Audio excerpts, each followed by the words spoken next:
Hello everyone, I hope all of you are good and healthy.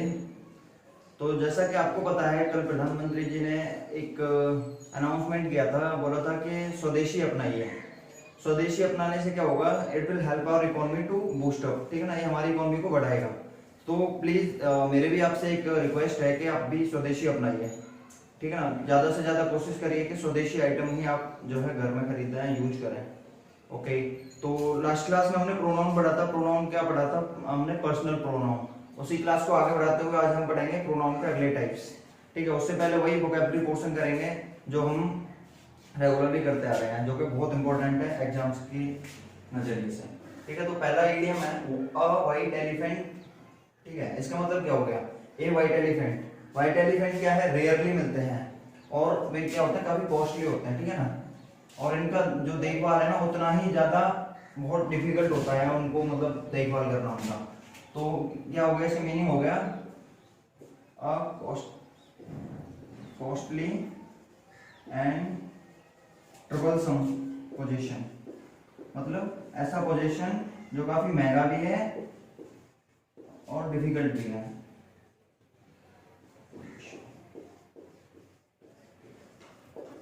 ठीक है। अगला देखिए, to put in cold storage, मतलब cold storage मतलब ठंडे पड़ जाना, सॉरी, ठीक है ना। तो to put in cold storage का मतलब क्या हो गया कि to put in cold storage मतलब आप ठंडे पड़ गए, बोला to keep work pending, keep work pending.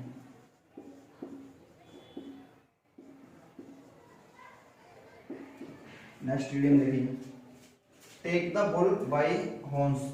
हम क्या कर रहे हैं, कोई बुल है उसको उसके हॉर्न से पकड़ रहे हैं। हॉर्न से जाके पकड़ोगे तो क्या होगा, मतलब आप एक तो डायरेक्ट फेस कर रहे हो डिफिकल्टी को, और जो डिफिकल्ट पार्ट है ना, जो मतलब ज्यादा ट्रबलसम पार्ट है, उसे फेस कर रहे हो। तो इसका क्या मतलब हो गया, to face direct and most difficult, the most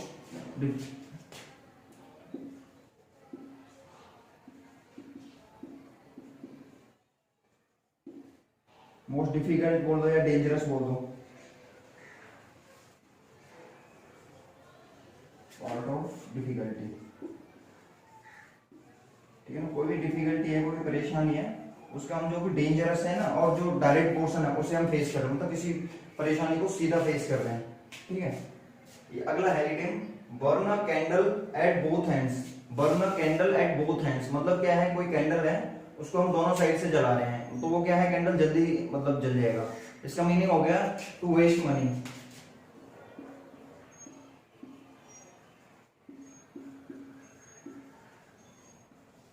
ठीक है ना, मनी वेस्ट करना होगा। To look for a needle in a hair stick, कहीं हेयर स्टिक पड़ा हुआ है और उसमें आपका कोई नीडल गिर गया, उसमें आप नीडल को ढूंढ रहे हो, ठीक है ना। तो क्या आप नीडल ढूंढ पाओगे? नहीं, मतलब बहुत इम्पॉसिबल है कि आप ढूंढ पाओ, ठीक है। तो इसका मीनिंग यही हो गया to seek what is impossible to find, जो कि ढूंढने में इम्पॉसिबल है उसे हम ढूंढ रहे हैं। To seek what is impossible to find.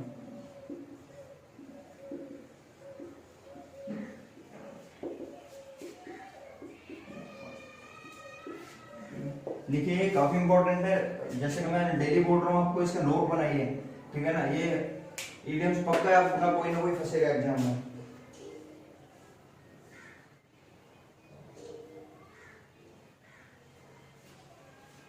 ठीक है, तो अभी प्रोनाउन पढ़ेंगे।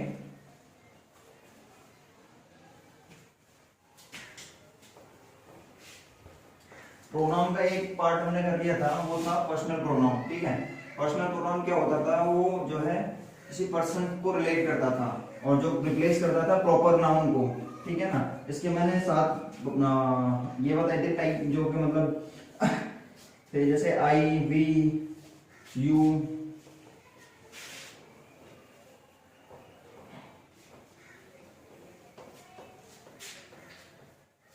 तो अब है आपका डिस्ट्रीब्यूटिव प्रोनाउन।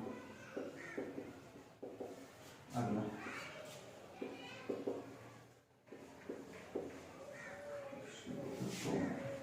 डिस्ट्रीब्यूटिव प्रोनाउन क्या है, नाम से पता चल रहा है, क्या करेगा, डिस्ट्रीब्यूट करेगा, मतलब डिवाइड करेगा चीजों को। तो वे वर्ड जो डिस्ट्रीब्यूट डिनोट करेंगे वे वर्ड क्या हो गए आपके डिस्ट्रीब्यूटिव प्रोनाउन हो गए, जैसे each, either, neither,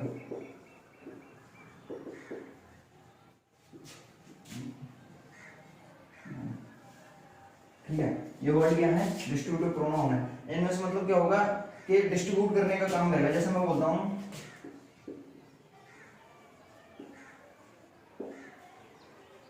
each of the boys is smart, मतलब एक एक की बात कर रहा है, प्रत्येक की बात कर रहा है, ठीक है ना। तो each of the boys is sorry, तो each of the boys is smart, ठीक है ना। तो क्या हो गया कि प्रत्येक जो बॉय है ना वो सारे स्मार्ट है, ठीक है ना। तो क्या हो गया ये, मतलब बॉयज में से डिस्ट्रीब्यूशन दिखा रहा है, ठीक है। इसमें क्या है, एक रूल है, वो देखो जो इंपॉर्टेंट रूल है, इसके साथ हमेशा सिंगुलर हेल्पिंग वर्ब यूज होती है, ठीक है ना। डिस्ट्रीब्यूटिव प्रोनाउन जहां भी यूज होगा उसके साथ हम कौन सी सिंगुलर हेल्पिंग वर्ब यूज करेंगे। जैसे मैंने यहाँ पे इज यूज करा है, ठीक है ना। कोई भी और एग्जांपल ले लो, जैसे मैं लिखता हूँ either of the two boys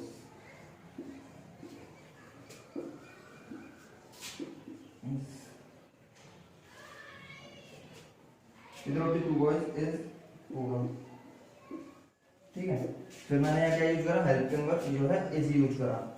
but इसमें एक और रूल है, एक रूल तो ये हो गया। अगला रूल क्या है, इधर और नीदर का प्रयोग हम करते हैं दो के लिए, ठीक है ना। इधर और नीदर का प्रयोग होता है दो के लिए, ठीक है। दो से अधिक के लिए हम यूज करेंगे एनी और नन का, ठीक है। दो से अधिक के लिए एनी और नन का, एनी या नन का यूज होगा दो से अधिक के लिए।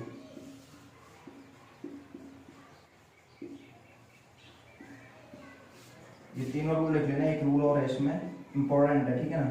एग्जाम क्वेश्चन बनता है इसका भी, ठीक है ना। एनी और नन का प्रयोग होगा दो से अधिक के लिए, और ईच का प्रयोग हम दो के लिए भी कर सकते हैं या उससे अधिक के लिए भी कर सकते हैं, ठीक है ना। दो या दो से अधिक के लिए भी कर सकते हैं। देखो इधर और नीदर का प्रयोग केवल दो के लिए, जैसे मैंने यहाँ पे टू के लिए यूज करा था। एनी और नन का प्रयोग दो से अधिक के लिए, ठीक है ना। और ईच का प्रयोग दो के लिए भी कर सकते हैं और दो से अधिक के लिए भी कर सकते हैं। जैसे मैंने यहाँ पे ईच का प्रयोग दो से अधिक के लिए तो यहाँ करके दिखा दिया, मैं यहाँ ईच भी यूज कर सकता हूँ, ठीक है ना। Each of the two boys is poor, ठीक है। अब देखो दो से अधिक के लिए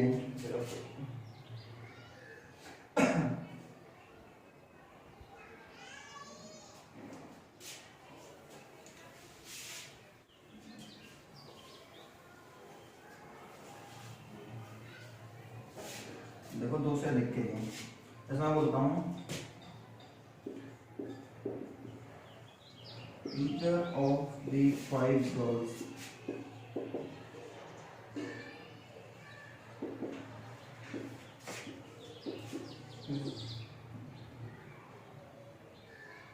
is genteel, ठीक है। मैंने लिखा either of the other girl is present here, five girls is present here, ठीक है ना। मैंने यहाँ इधर लिखा जो कि गलत है, यहाँ मैं क्या लिखूंगा एनी, ठीक है। Any of the five girls is present here, ठीक है ना। तो क्या आएगा, एनी आएगा। एनी का प्रयोग किसके लिए करेंगे हम, दो से अधिक के लिए, भी बताया मैंने। एनी और नन का प्रयोग दो से अधिक के लिए। अच्छा इसमें अगर मैं नॉट लगा देता हूँ, इज नॉट प्रेजेंट हियर, ठीक है ना। ये क्या बोला मैंने, any of the five girls is not present here, सही है। या तो ऐसे लिख सकता हूँ मैं, ऐसे भी लिख सकता हूँ, none of the five girls is present here. अगर मैं यहाँ फाइव की जगह टू लिख देता, ठीक है, तो मुझे यहाँ क्या लगाना पड़ता, नीदर, ठीक है। Neither of five girls is present here, ठीक है।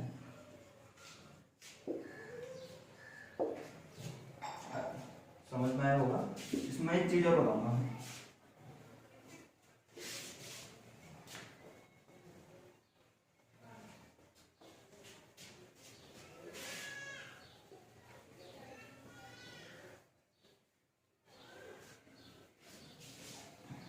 जब मैंने कल पढ़ा रहा था तो मैं जब पॉजेसिव केस पढ़ा रहा था तो उसमें पॉजेसिव एडजेक्टिव पढ़ाया था मैंने। तो मैंने कहा था पॉजेसिव एडजेक्टिव के बाद में नाउन आता है, ठीक है। एडजेक्टिव का काम क्या है, क्वालिफाई करना नाउन या प्रोनाउन को, ठीक है। तो उसके बाद में नाउन या प्रोनाउन आएगा ही आएगा, ठीक है। तो इसमें भी ऐसा होता है, इसमें भी कंफ्यूजन होती है। क्या होती है कि डिस्ट्रीब्यूटिव एडजेक्टिव और डिस्ट्रीब्यूटिव प्रोनाउन होता है, ठीक है, और डिस्ट्रीब्यूटिव प्रोनाउन, ठीक है। तो कैसे आएगा, मान लो देखो मैंने लिखा ईच बॉयज, ईच बॉयज, अगर मैं लिखूंगा ईच ऑफ द बॉयज तो ये क्या होगा आपका डिस्ट्रीब्यूटिव प्रोनाउन, और ये क्या है आपका डिस्ट्रीब्यूटिव एडजेक्टिव, ठीक है। ऐसे ही मैं लिखता हूं ईच मैन, ऐसे मैं लिखा ईच ऑफ द मैन, ठीक है। अच्छा एक बार नोटिस करिए आपने, जब मैं डिस्ट्रीब्यूटिव एडजेक्टिव लिख रहा हूं तो यहाँ मैं सिंगुलर लिख रहा हूँ, क्या लिख रहा हूँ मैं, सिंगुलर। इसके बाद आने वाला जो नाउन है, ये जो है नाउन, वो मैं सिंगुलर लिख रहा हूँ, और इसमें जो लिख रहा हूँ मैं, क्या लिख रहा हूँ मैं, प्लूरल लिख रहा हूँ, ठीक है। तो ये बात याद रखना, जब मैंने लास्ट में एग्जांपल दिया था, ठीक है, तो उसमें भी मैंने कौन सा यूज करा था, प्लूरल यूज करा था, अगर मैं प्रोनाउन यूज कर रहा था तब, ठीक है। अगर मैं केवल नाउन यूज करूंगा, each boy, each man, each जो भी है, तो उसके लिए क्या करूंगा मैं, सिंगुलर यूज करूंगा, ठीक है। देखिए नेक्स्ट एडजेक्टिव, अगला है आपका डेमोन्स्ट्रेटिव प्रोनाउन, ठीक है।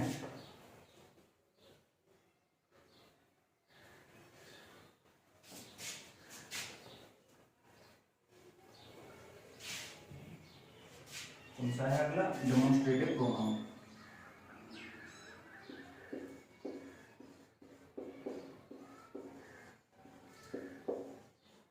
है ना। डेमोन्स्ट्रेशन का मतलब क्या होता है, डेमोन्स्ट्रेटिव का मतलब क्या होता है, संकेत करना होता है, संकेतवाची प्रोनाउन, ठीक है ना, point out,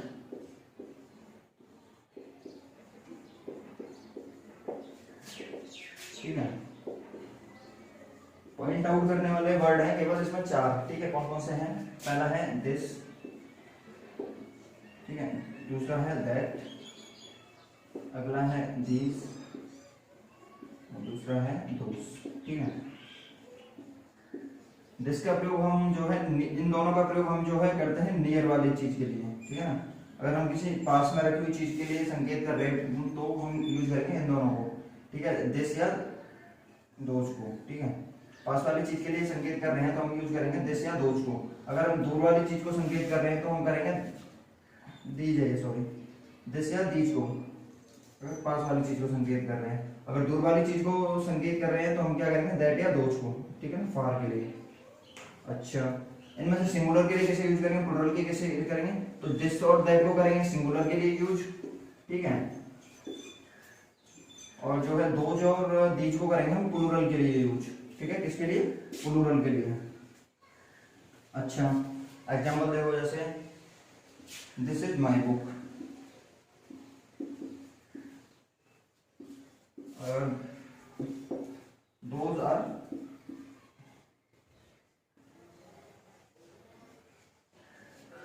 are her sticks, कुछ भी होता है, दोज आर हर स्टिक्स, ठीक है, ये हो गया। अगला है आपका रेसिप्रोकल प्रोनाउन। ये आपको जो प्रोनाउन है, जैसे रूल नहीं बना रहा है, मतलब ये समझ लो आपका इनसे क्वेश्चन नहीं बनता, ठीक है। जैसे आपका ये हो गया अभी जो मैंने बताया डेमोन्स्ट्रेटिव, इससे हार्डली क्वेश्चन बनेगा। क्वेश्चन बनेगा आपका पर्सनल प्रोनाउन से, और जो है रिलेटिव प्रोनाउन से, अभी पढ़ा हुआ मैं जो भी रेसिप्रोकल, इससे भी बन जाता है, इंडेफिनिट से बन जाता है, ठीक है। अगला है आपका रेसिप्रोकल प्रोनाउन, ठीक है, रेसिप्रोकल प्रोनाउन। रेसिप्रोकल ये क्या होता है, खुद को,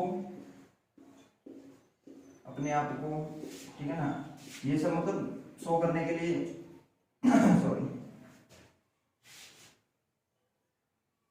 रेसिप्रोकल प्रोनाउन क्या है, इसमें 2 वर्ड होते हैं, एक होता है ईच अदर और एक होता है वन एंड अदर,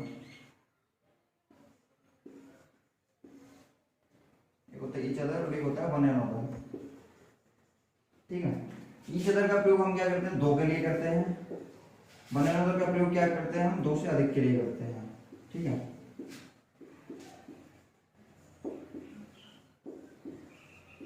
ठीक है। इसमें हमें ध्यान रखना है कि जो है दो या दो से अधिक, बस सिंपल इतना याद रखना है और आपका ये हो जाएगा। क्वेश्चन पेपर में इसमें से भी दे देता है जब सिंपल, ठीक है ना। जैसे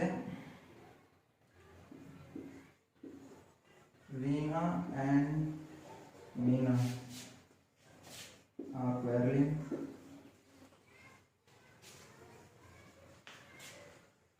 with, ठीक है, राम, विकास, शीश and you were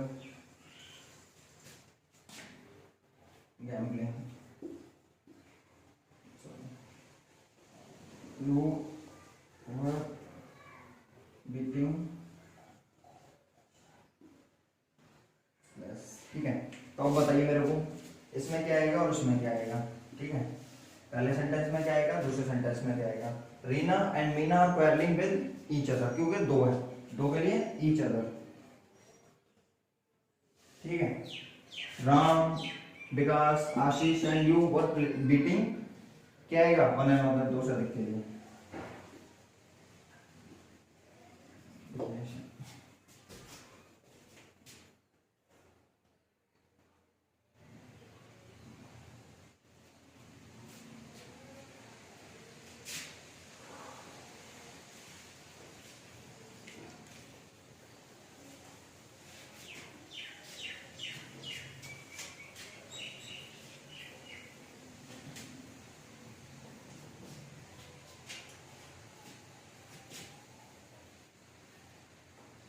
अगला है आपका रिफ्लेक्सिव प्रोनाउन। कौन सा है, रिफ्लेक्सिव प्रोनाउन।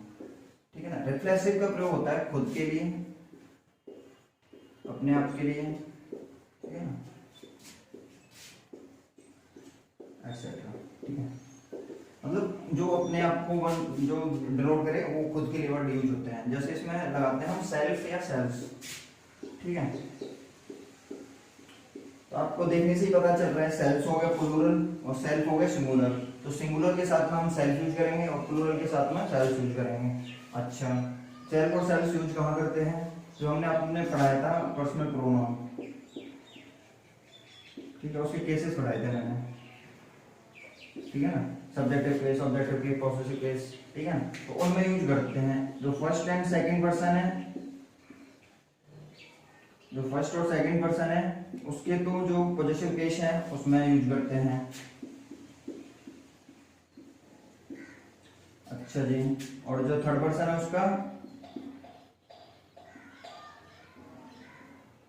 यूज करते हैं हम ऑब्जेक्टिव केस। ठीक है, फर्स्ट पर्सन का और सेकंड पर्सन का कौन सा केस यूज करते हैं, पॉजिटिव, और थर्ड पर्सन का कौन सा करते हैं, ऑब्जेक्टिव। एग्जांपल देखिए, जैसे कि फर्स्ट पर्सन कौन सा है, आई का पॉजिटिव केस क्या हो गया, माई। तो माई के साथ में क्या लगाएंगे, माई सिंगुलर है या प्लूरल है, सिंगुलर है, तो माई सेल्फ। ठीक है, अच्छा फर्स्ट पर्सन का वो कौन सा है, प्लूरल, आर। आर क्या है, प्लूरल है, तो किसके साथ क्या लगाएगा, आर सेल्फ। अच्छा जी, यू कैसा है, सिंगुलर या प्लूरल है, क्या बताया था मैंने, दोनों है, तो एक लगाएंगे योर सेल्फ, एक लगाएंगे योर सेल्फ। ठीक है, अब आपका ये डाउट क्लियर कर देता हूं मैं, यू के सिंगुलर प्लूरल कैसे होता है। अगर आप किसी इंटरव्यू में गए, इंटरव्यू देने गए, इंटरव्यूअर ने आपसे पूछा इंट्रोड्यूस योरसेल्फ। ठीक है, आप अकेले गए और उसने आपको अकेले के लिए क्या यूज करा, योरसेल्फ। ठीक है, इंट्रोड्यूस योरसेल्फ, ये कौन सा इंपेरेटिव सेंटेंस है। इंपेरेटिव सेंटेंस में जो सब्जेक्ट यू है वो क्या होता है, हाइड रहता है, हिड रहता है वो। ठीक है, तो इंट्रोड्यूस योरसेल्फ, तो उसने क्या यूज करा, सेल्फ यूज करा, क्योंकि आप अकेले गए। अगर आप जो है, अगर कई लोगों का इंटरव्यू एक साथ हो रहा होता है तो वो क्या बोलेगा, इंट्रोड्यूस योरसेल्फ। ठीक है, ये डाउट आई होप क्लियर हो गया। अगर आप अकेले जा रहे हो, सिंगल जा रहे हो, तब तो योरसेल्फ यूज करा। अगर आप प्लूरल जा रहे हो, ज्यादा जा रहे हो, तो योरसेल्फ यूज करेगा। ठीक है, अच्छा, ये बताया था मैंने, पॉजेसिव केस यूज करते हैं फर्स्ट पर्सन और सेकंड पर्सन में, और थर्ड पर्सन में कौन सा केस यूज करते हैं, ऑब्जेक्टिव केस। थर्ड पर्सन देखिए, ही का ऑब्जेक्टिव केस क्या है, हिम, तो हिम के साथ पे लगाएंगे हम हिमसेल्फ, ठीक है। अच्छा, सी का ऑब्जेक्टिव केस क्या है, हर, तो हर के साथ क्या लगाएंगे, हर सेल्फ। हर सेल्फ कैसा है, सिंगुलर, तो सेल्फ लगाएंगे, ठीक है। इट के साथ में इट सेल्फ, ठीक है। और क्या हो गया तेरा, देम सेल्फ, तो देम सेल्फ यूज करेंगे, ठीक है, प्लूरल में। अच्छा, रिफ्लेक्सिव के साथ में मैं आपको बता दूं, एक और प्रोनाउन पढ़ाया था मैंने, एम्फेटिक प्रोनाउन, ठीक है। एम्फेटिक का भी काम सेम है, एम्फेटिक में और रिफ्लेक्सिव में बस थोड़ा सा डिफरेंस है, ठीक है। दूसरा कौन सा है, एम्फेटिक। एक प्रोनाउन बताया था मैंने, एम्फेटिक प्रोनाउन, ठीक है ना। तो एम्फेटिक में और रिफ्लेक्सिव में बस इतना फर्क है, ये तो रिफ्लेक्शन शो करता है, ये क्या करता है, एम्फेसाइज करने के लिए यूज करते हैं, इसलिए यूज करते हैं सेंटेंस को एम्फेसाइज करने के लिए, ठीक है ना। डिफरेंस क्या रहेगा, ये जस्ट आफ्टर सब्जेक्ट यूज होता है एम्फेसाइज करने के लिए। एग्जांपल देखो,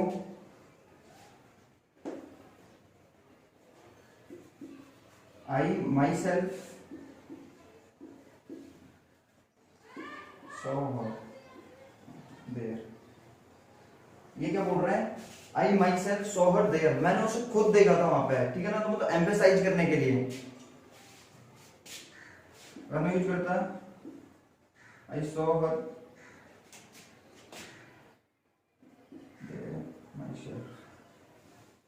तो ये क्या होगा, नॉर्मल रिफ्लेक्शन होगा, नॉर्मल बात बता रहा हूं, मैंने खुद देखा था उससे वहां पे। अगर एम्फेसाइज करना है तो माई सेल्फ यूज करूंगा, ठीक है ना, जो कि सब्जेक्ट के बाद यूज करूंगा। अच्छा, अब देखो कि रिफ्लेक्सिव कहाँ यूज करते हैं। रिफ्लेक्सिव हम जब यूज करते हैं जब कोई ऑब्जेक्ट जो है, जो सब्जेक्ट और ऑब्जेक्ट एक ही पर्सन हो, ठीक है ना, सब्जेक्ट और ऑब्जेक्ट एक ही सेंटेंस में एक ही पर्सन हो, ठीक है ना। जैसे देखो,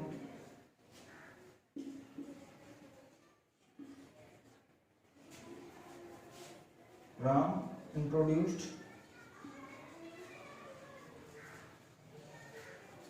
राम, राम ने क्या करा, राम को इंट्रोड्यूस करा, तो इसमें क्या करूंगा मैं, राम को हटा के क्या यूज कर दूंगा मैं, राम इंट्रोड्यूस्ड हिमसेल्फ, सिंपल, देखिए इसमें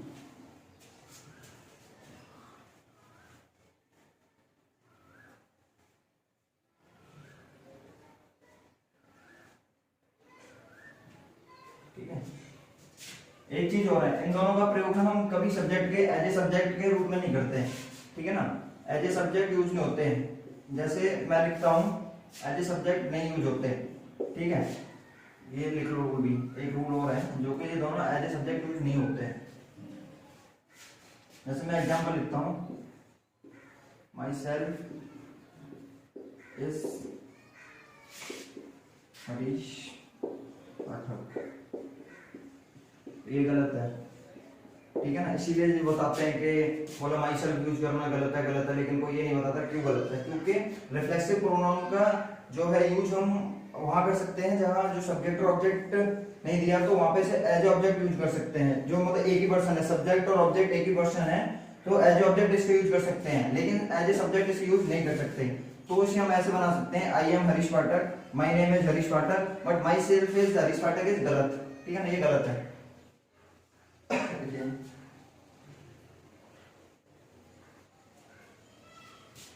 कुछ वर्ब्स ऐसे हैं जिनके बाद में रिफ्लेक्सिव प्रोनाउन यूज करना ही करना है। कौन कौन से वर्ब है, जैसे एंजॉय, हर्ट, चीट, प्राइड,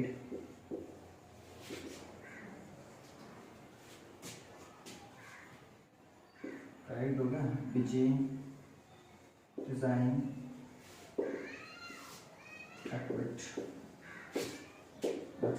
ठीक है। इन वर्ब के बाद हम जो है रिफ्लेक्सिव वर्ब, जो है रिफ्लेक्सिव प्रोनाउन यूज करते ही करते हैं। एग्जांपल देखिए, आई एंजॉयड माई सेल्फ, ठीक है, तो करेंगे अगर आई एंजॉयड लिख दिया तो गलत हो जाएगा, तो आई एंजॉयड लिखूंगा तो गलत है, गलत है।